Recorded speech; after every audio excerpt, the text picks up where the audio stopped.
নদীতে একটা মাছও নেই। সব মাছ আমি খেয়ে নিয়েছি। গত পর্বের র্যান্ডম শাউট আউটের বিজয়ীরা হচ্ছেন কৌশিক সরকার, পাপিয়া মণ্ডল, রিপা শীল এবং Surya. Congratulation to all of you. আপনিও যদি চান আপনার নাম আমরা পরবর্তী গল্পের শুরুতে মেনশন করি, তাহলে এখনই আমাদের চ্যানেলটি সাবস্ক্রাইব করে কমেন্টসে আপনার নাম লিখে ফেলুন। ভাগ্যবান হলে আপনি হতে পারেন আমাদের পরবর্তী গল্পের র্যান্ডম শাউট আউটের বিজয়ী।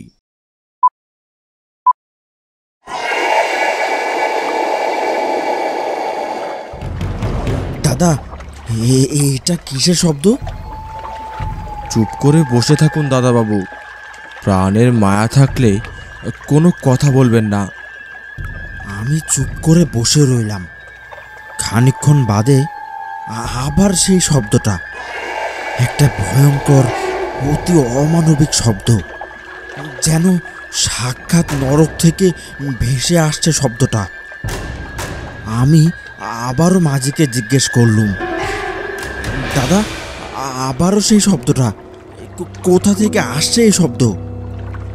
মাঝি আবারও আমার কথার কোনো উত্তর দিল না। এবার মুখে কোনো সারা শব্দ না করে শুধু আঙ্গুল মুখের সামনে নিয়ে আমায় চুপ থাকার ইশারা দিল। 10 মিনিট পর একটা পাড়ের কাছে গিয়ে মাঝি এই প্রথম মুখ খুলল। দাদাবাবু, কি জানতে চান বলুন। আমার আর কিচ্ছু জানার দরকার নেই। আর কতক্ষণ লাগবে আমার ঘাটে পৌঁছাতে, এটা বলো। বাবু, ভয় পেলেন নাকি? আর বেশিক্ষণ না, এই তো আধা ঘন্টার মধ্যেই পৌঁছে যাব। ভয় পাবো না। তুমি কিছুক্ষণ আগে যা শুরু করলে, কোনো কথারই উত্তর দিচ্ছ না, শুধু অদ্ভুত আচরণ করছো। দাদাবাবু, যদি প্রাণটাই না থাকে তাহলে আচরণ দিয়ে কি করবেন? প্রাণ পাখি উড়ে গেলে পড়ে থাকে তো শুধু খাঁচা। ওই দেখছেন না, এই রাতেও উপরের চিলগুলো কেমন উড়ে বেড়াচ্ছে। কখন একটা মাংসপিণ্ড পাবে আর ওগুলোকে ছিঁড়ে বিড়ে খাবে, তারই অপেক্ষায় আছে ওরা, বুঝলেন? আপনি কে যেন বলছিলেন বন্ধুর বিয়েতে এসেছেন, তাই না? হ্যাঁ। ও ঠিক আছে, শুধু প্রাণে বেঁচে ফিরলেই হয়। এসব কি অদ্ভুত কথা বলছেন আপনি? সেই প্রথম থেকেই দেখছি। আপনি এক কাজ করুন, আমাকে কাছের কোনো ঘাটে নামিয়ে দিন। আমি আপনার নৌকোতে আর যাব না। বাবু, রাগ করছেন কেন? এই রাতে কোনো ঘাটে আর নৌকো পাবেন না। তাছাড়া সেই শব্দটার কথা কি ভুলে গেলেন? সেই শব্দটার কথা ভাবতেই আমি আমার মনের রাগটা আপোস করে নিলাম। মাঝিকে জিজ্ঞেস করলাম, দাদা, ওটা কিসের শব্দ ছিল? জল পিশাচ। কি জল পিশাচ? কি বাজে বকছো? বাজে কথা নয় দাদাবাবু। আপনার জীবনে এমন শব্দ কি কখনো শুনেছেন বলুন তো? এ যেন সাক্ষাৎ নরকে ডাক। ওই পিশাচটা আজ এসেছে। এই কথা বলেই মাঝি তার একটা হাত জলে চুবিয়ে কিছুটা জল তুলে নিল এবং নাকের কাছে নিয়ে বলল, যেমনটা ভেবেছিলাম। পুরো নদীতে একটিও মাছ নেই। সব মাছ চলে গিয়েছে সেই ডুমিরির খালে। মাঝির এমন অদ্ভুত আচরণে আমার বোধ বুদ্ধি যেন হ্রাস পেতে আরম্ভ করলো। আমি বললুম, আপনি বুঝি জলের ঘ্রাণ শুকে বলে দিতে পারেন এখানে মাছ আছে কি না? এ তো দেখছি পাগলের প্রলাপ শুরু করেছেন। এও কি সম্ভব নাকি? বাবু, আমি পাগল নই। যা বলছি সব সত্য, এতটুকু মিথ্যে নেই। আচ্ছা বাবু, আপনার ঘাটে পৌঁছাতে তো এখনো আধ ঘন্টা খানিকের মতন লাগবে। এই সময়ের মধ্যে একটা ছোট গল্প শুনবেন নাকি? হ্যাঁ, শোনান। আচ্ছা শুনুন তাহলে। আমার নাম নিতাই। সবাই আমাকে নিতাই জেলে বলেই ডাকে। আপনি যেই গ্রামে যাচ্ছেন সেই গ্রামেই আমার বাড়ি। আমার নিজের কোনো ছেলে পুলে নেই, তবে আমার ভাইপো ছিল একজন, বঙ্কু, আমার বড় ভাইয়ের ছেলে। সেবার বানের জলে আমার বড় ভাই আর বৌদির মৃত্যুর পর বঙ্কু আমার কাছেই থাকে। আমি ওর দেখাশোনা করি। কাকু, আজও কি মাছ ধরতে যাবে না? জলে তো মাছ নেই রে। এই বছর কি যে হলো, গত 1 মাস ধরে নদীর কোনো ফাঁক ফোকর বাদ রাখিনি, কিন্তু জালে একটাও মাছ পেলাম না। এই মাছ ধরা ছাড়া তো আর কোনো কাজও জানি নে। কি খেয়ে যে বাঁচবো। বঙ্কু আর আমি দাওয়ায় বসে এসব কথাই বলছিলাম, আর ঠিক এমন সময় ন্যাপলা এসে বলল, এই নিতাইদা, আজ রাতে মাছ ধরতে যাবে নাকি? শুনলাম জলে নাকি অনেক ইলিশ এসেছে। আমি তো আজ সারা রাত মাছ ধরবো, তুমিও এসো, শাপলা ঘাটে আমি থাকবো। এই কথা বলেই ন্যাপলা দৌড়ে চলে গেল। আনন্দে ও যেন আত্মহারা হয়ে গেছে। জলে নতুন ইলিশের কথা শুনে আমার মনটাও চঞ্চল হয়ে উঠল। কাকু, আজ কি তাহলে রাতে মাছ ধরতে যাবে? হ্যাঁ, যাব তো অবশ্যই। এতদিন পর মাছ এসেছে নদীতে। তোমার শরীরটা তো ভালো না, কদিন ধরেই তোমার জ্বর। কাকু, আমায় তোমার সাথে নিয়ে যাও আজ। আরে না না, আমরা মুখ্য সূক্ষ্ম মানুষ। তুই পড়ালেখা করিস, তোকে আমার সাথে যেতে হবে না। মাছ ধরা এগুলো আমার পেশা। মাছ ধরতে গেলে ঠান্ডা জ্বর সব চলে যাবে। কাকু, নেও না, একদিন গেলে কি এমন হবে? আজ রাতে তোমার সাথে একটু মাছ ধরতে গেলুম, আর তোমাকে দেখেও রাখলুম। আচ্ছা ঠিক আছে, তুই দেখছি একদম নাছর বান্দা। সেই রাতে বঙ্কুকে নিয়ে আমি রওনা দিলাম শাপলা ঘাটের দিকে। সেখানেই ন্যাপলার থাকার কথা। আমার হাতে জাল ছিল, আর বঙ্কুর হাতে একটা হ্যারিকেন। রাতে মাছ ধরতে এই হ্যারিকেন আর জাল দুটোই দরকারি। সে রাতটা কেমন যেন থমথমে ছিল। হালকা বাতাস ছিল, কিন্তু তারপরও কেমন যেন একটা ভ্যাপসা গরম লাগছিল। মাঝে মাঝে দুই একটা মিশ্রিত পাখির ডাক কানে ভেসে আসছিল। শাপলা ঘাটে যেতে হলে একটা সরু বাঁশবাগান পার হয়ে যেতে হয়। বঙ্কু আর আমি সেই বাঁশবাগানের মধ্য দিয়েই যাচ্ছিলাম।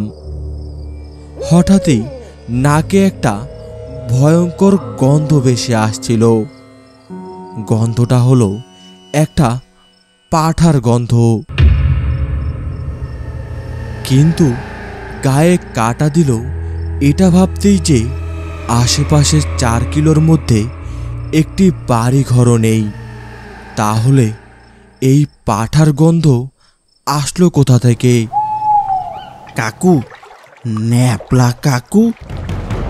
বঙ্কু ন্যাপলার নাম নিতেই হঠাৎ থেমে গেল।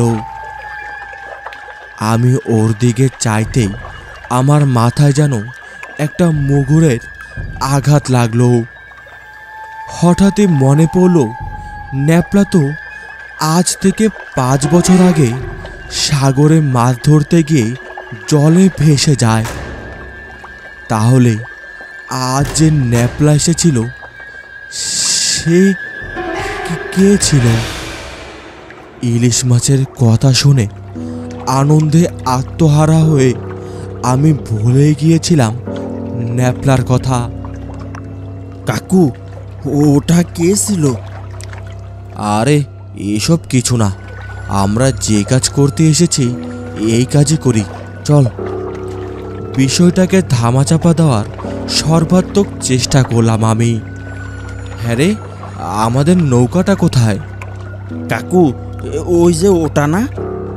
হ্যাঁ হ্যাঁ, ওইটাই তো। আমি নৌকাটা একটা শিমুল গাছে বাঁধা দেখলাম, কিন্তু মুশকিল হলো বইটা তো বাড়িতেই রেখে এসেছি। এই বঙ্কু, বইটা তো বাড়িতে ফেলে এসেছি, ঘরের মাথার উপরে ওই বইটাটা। হ্যাঁ তাই তো। আচ্ছা তুমি চিন্তা করো না, আমি এক দৌড়ে বৈঠাটা নিয়ে আসছি, তুমি এখানে দাঁড়াও। একা যেতে পারবি? ভয় পাবি না? আরে না, কি যে বলো, আমি এখনো ছোট আছি নাকি? এক দৌড়ে যাব আর এক দৌড়ে ফিরে আসব, তুমি এখানে দাঁড়াও।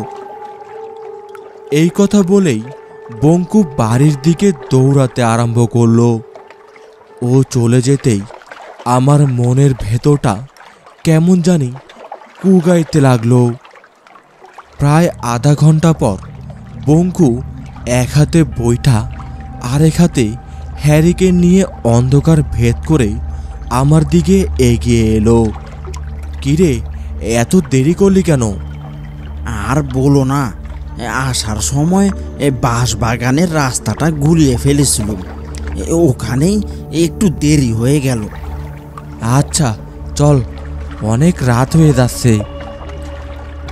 এরপর আমি আর বঙ্কু নৌকাটায় উঠে শাপলাঘাট থেকে ত্রিমণির দিকে এগোতে লাগলাম।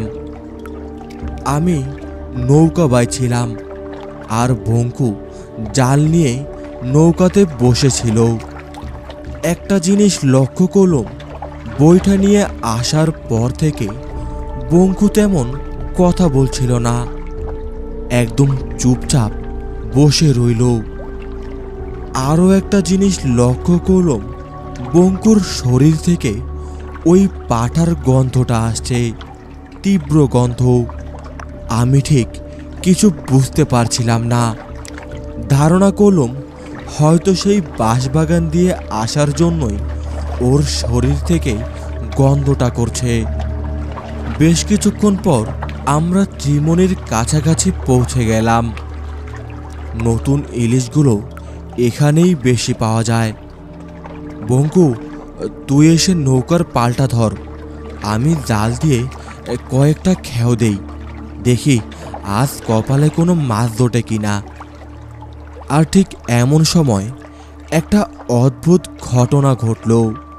দেখলাম বঙ্কু ওর একটা হাত জলে দিয়ে কিছুটা জল নাকের কাছে নিয়ে শুকে বলল, এই জলে মাছ নেই, সব ইলিশ ডুমরির জলে চলে গেছে, এখানে জাল ফেলে লাভ হবে না।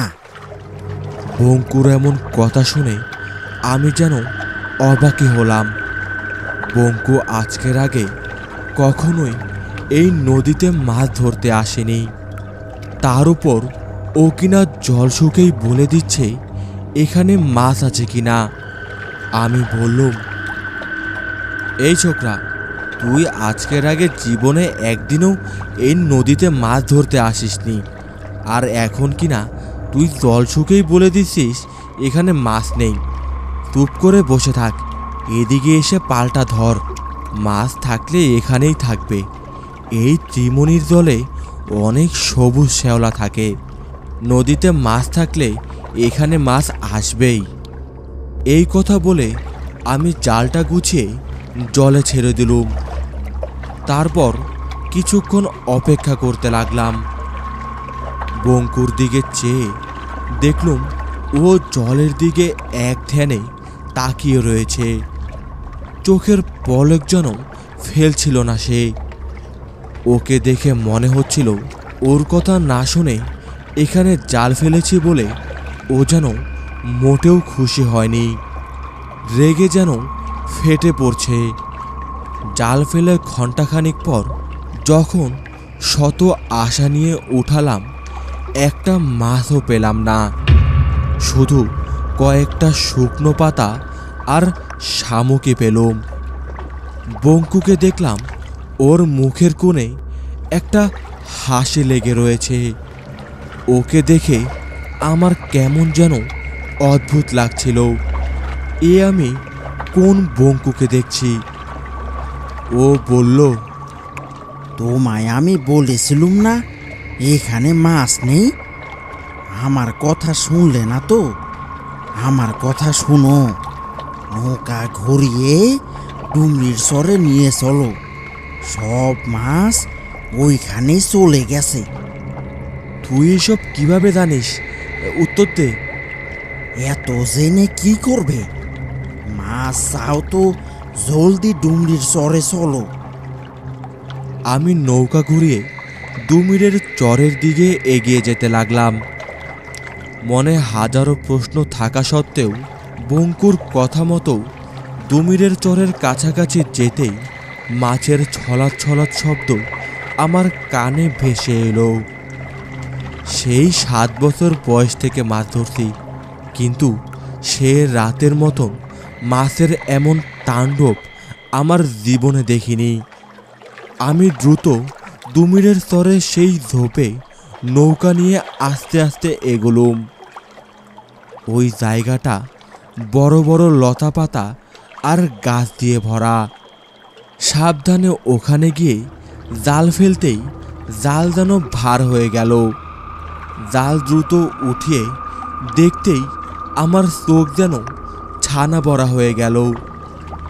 আমার জীবনে এত মাছ আমি একবারও দেখিনি। কম করে হলেও 20 কেজি মাছ উঠেছিল। আমি আনন্দে আত্মহারা হয়ে বঙ্কুকে বললাম, ওরে বঙ্কু, এত মাছ আমি তো আমার পুরো জীবনেও দেখিনি। আমাকে মাছগুলো দে, আমার জন্যই তো পেলি। অনেক দিন ধরে আমি মাছ খাই না। দে দে দে, আমায় দিয়ে দে। বঙ্কু, এসব কি বলছিস তুই? বঙ্কু? বঙ্কুকে কোথায় পেলে? বঙ্কু তো ওই বাঁশ বাগানেই পড়ে রয়েছে। তুমি তুমি কে? আমি? আমার তো কোনো নাম নেই, তবে তোরা আমাকে বলিস জল পিশাচ।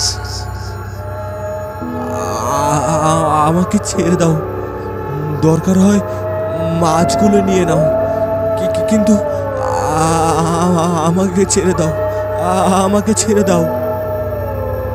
আরে পাগল, এই কটা মাছ খেয়ে কি আমার পেট ভরবে?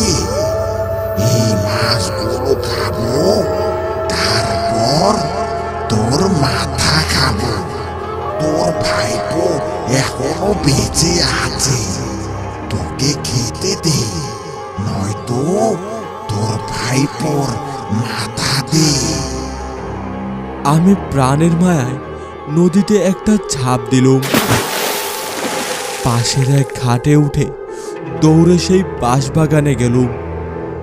বাঁশবাগানে গিয়ে দেখি বঙ্কু সেখানেই পড়ে রয়েছে, তবে তার পাশে দাঁড়িয়ে রয়েছে সেই জলপিশাচ, আর ওর হাতে বঙ্কুর কাটা মাথা।